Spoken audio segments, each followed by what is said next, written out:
కాంగ్రెస్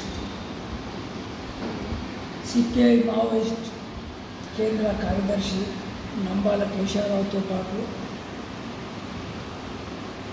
పోలీసుల కాల్పుల్లో చనిపోయినటువంటి కామ్రేడ్స్ అందరికీ జోహార్లు అర్పిస్తున్నాం.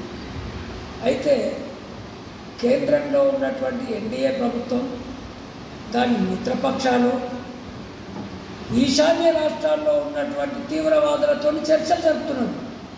వీళ్ళు దాదాపు 4 దఫలుగా 4 ఉత్తరాలు రాసిండ్రు.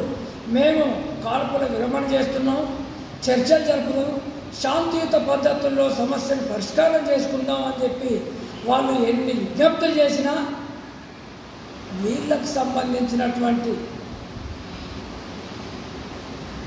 రహస్య ప్రతినిధులతో వాళ్ళు ఎక్కడెక్కడ ఉన్నారో కనుక్కొని వాళ్ళకు పెద్ద ఎత్తున డబ్బు, అదేవిధంగా ఆస్తులు ముట్టజెప్పి వాళ్ళను వీళ్ళకు అనుకూలంగా చేసుకొని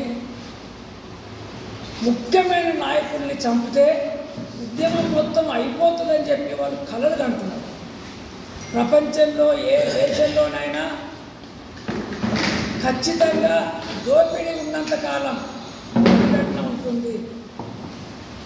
అదేవిధంగా సమస్యలు ఉన్నంతకాలం తిరుగుబాటు ఉంటుంది. మనం డబ్బును ఎంత గట్టి కొడితే అంత చప్పుడు వస్తుంది, బాల్ను ఎంత గట్టి కొడితే అంత పైకి లేస్తుంది.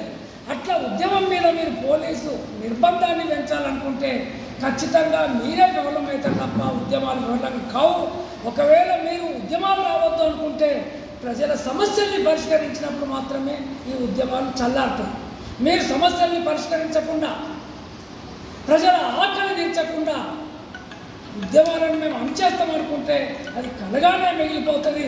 ఇలాంటి మోడీలు ఎందరు ముట్టుకొచ్చినా, ఇలాంటి షాలు ఎందరు ముట్టుకొచ్చినా నక్సలిజం అనేది అంతం కాదు అని చెప్పి ఈ సందర్భంగా నేను ప్రభుత్వాన్ని హెచ్చరిస్తున్నా.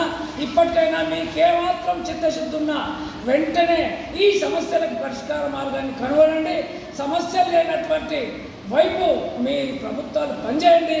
అప్పుడు మాత్రమే ప్రజా ఉద్యమాలు వెనుక పట్టుబడతాయి తప్ప అప్పటిదాకా ఉద్యమాలు వెనుక పట్టాయని చెప్పి ఈ సందర్భంగా నేను ప్రభుత్వాన్ని హెచ్చరిస్తున్నాను.